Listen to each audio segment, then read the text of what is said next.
Facebook for the blind. Facebook per i non vedenti. Facebook pour les aveugles. Facebook for blinde. Facebook for blinde. Facebook for blinda. Facebook for blinda. Facebook для слепых. Facebook for blinde. Facebook sokeille. 盲人脸书。Facebook para los ciegos. Facebook for the blind. Facebook for the blind. Un memecast semanal. No aprueba el vudú malicioso o los ataques de magia negra a ninguna de las personas famosas de las que se burlan en FB4tB, pero tampoco nos avergonzamos. Lo haces, boo. Facebook for the blind. A weekly memecast does not condone malicious voodoo or black magic attacks on any of the famous persons mocked on FB4tB, but we don't kink shame either. You do you, boo. Welcome to Facebook for the Blind, your look at the downfall of Western civilization through the best memes we can find each week. Ladies and gentlemen, it's that time of the week we like to celebrate Facebook for the Blind, a show for the visually and Facebook impaired. I'm your humble host, Eric Sizemore, and I'm joined by my beautiful co-host, Quiet Michael Labune and Andrew Teedy, and they're going to have some funny memes, but first, the depressing news. A trademarked, copyrighted, very, very important segment. That's right. Facebook. No one else can legally do the news. No, because we should be the only people you get your news from. Yeah, and if you hear about a trademark after, so they're fucked legally. Yeah, unless they posted boilerplate legal argument in their Facebook page, and then I think it's all moot. Or have a lawyer, then I suppose they might beat us. It's possible. Okay, yeah. Top news story today. The Supreme Court is reviewing Biden's student loan forgiveness plan, which is worth up to 20 grand for just about everybody in this space that went to college. And yet, he doesn't know what's going to happen. We got all kinds of weird stuff going on. All week, people have been talking about how Rupert Murdoch and Fox News knew they were lying about how crazy Trump was and the whole, election fraud crap. And it was like, we all knew that. It's fun to have the testimony there that these guys were lying and knew that these people were crazy. But I don't know. I mean, cool, I guess. Let's see, what else? Oh, Scott Adams. He's been in the news a ton because of massive backlash. Did you guys happen to catch his whole N-word rant that was absolutely freaking insane? Happen to see I that? didn't watch it, but I want to tell you something. Anybody who was surprised by this has not seen anything but by that dude except Dilbert. Right. Because that guy's been a quack for a long time. Super crazy. Absolutely. It's kind of messed up how crazy he is. I agree. But I wasn't following it too closely, so I lucked out. Man, I'm losing my stuff here. A whole bunch of crazy stuff happened. Tennessee is passing a law to ban drag shows, which is pretty funny. So over there on Reddit and our political humor, we've got, as Tennessee moves forward to ban drag, enjoy a high school yearbook picture of Tennessee Governor Bill Lee in drag, 1977. This you guy? And look at him, boy. Even over the years, he still got that same sneer. So that's kind of fun. Champaign had a pretty exciting Monday. We had two tornadoes in one morning. So that was fun. I had all my relatives calling me up, asking me about stuff. Couple great shots. Look at that. You don't see tornado shots like that every day. Pretty fun. So that was really cool. In comedy competition news, Tom Brady is delaying his Fox Sports job to pursue stand-up comedy, according to a report.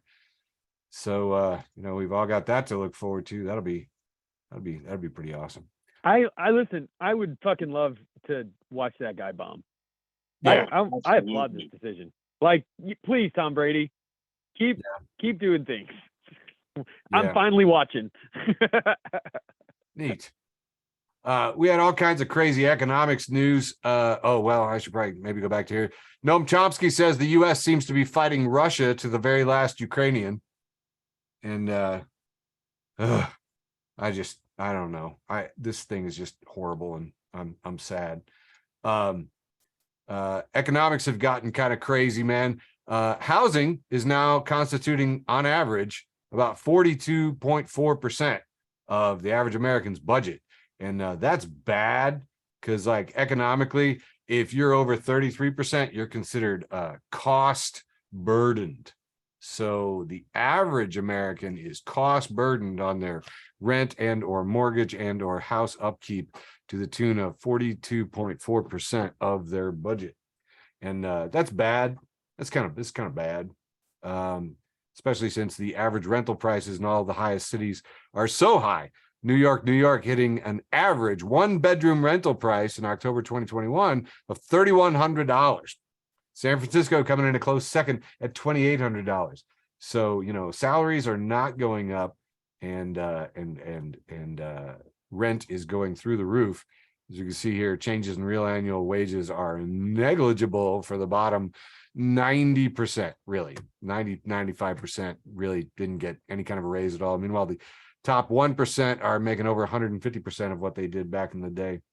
The big talk, of course, this week is still the Ohio train disaster in East Palestine, which has been absolutely horrible.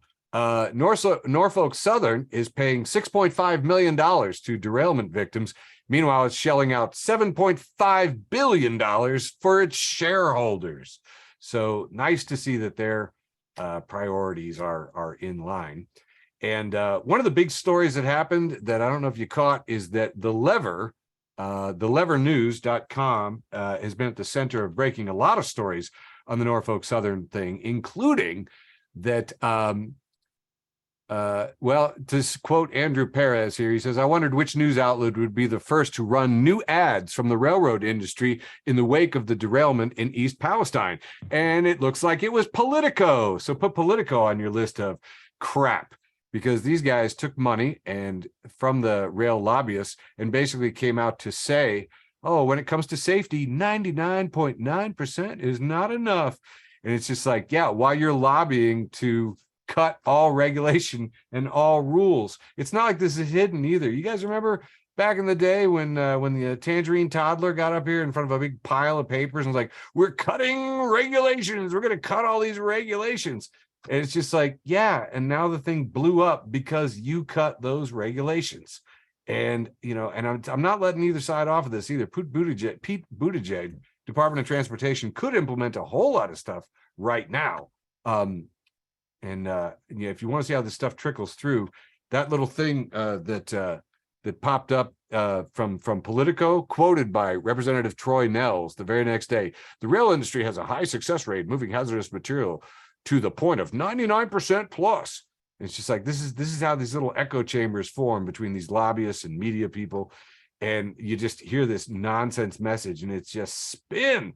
It's just absolute garbage spin.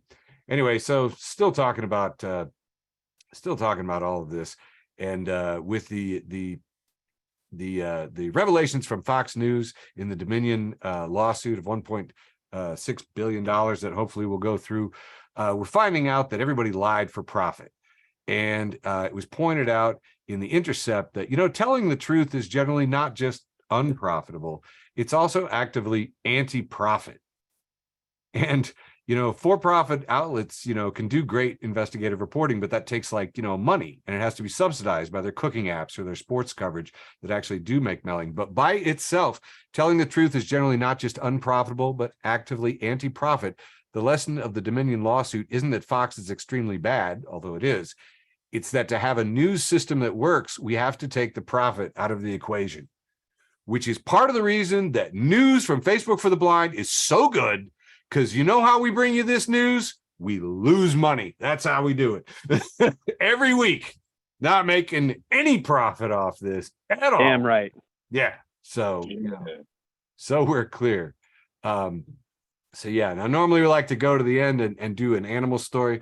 Oh yeah, I do want to say here, the New York Times reported that Department of Transportation can mandate railroads' participation in a currently voluntary and unevenly used system that lets rail workers and railroads report near misses as they occur. helping regulators track risky practices. Or there was also a whistleblower hotline that they could participate in. And so far, none of the rail companies have decided to participate in any of these programs. And I think it's time for Pete to put down the hammer. I mean, come on, dude. Voluntary participation, not working. Sorry, gave it a shot. So anyway, well, so we like to close these things out with animal story. And you know what? Too many good animal stories this week to even choose from. It's true. A man in Columbia, Illinois said he saw a mountain lion. And those party poopers at the Illinois Department of Natural Resources said it is not consistent with the image of a mountain lion. Me. Whatever, man. I still think there's something out there. Something fun. I can tell. Here's another fun fact from the space books posted in Fairies, Myths, and Magic. In the 1930s, a flute player had a pet lyrebird that mimicked his music. He later released it into the wild, and fragments of the flute player's music were passed down by generations of lyrebirds and are still present in their songs today. Yeah! How cool is that for an animal story? This is another good one that I absolutely dig. Cow, the Independent reports that a cow escapes on way to slaughterhouse, smashes a metal fence, breaks human's arm, swims to an uninhabited island where she still lives. Fuck yes, cow. And friend of the show, Jay Sukow, and if you're not following Jay Sukow, you should. He says, at Netflix, just ordered 6 episodes.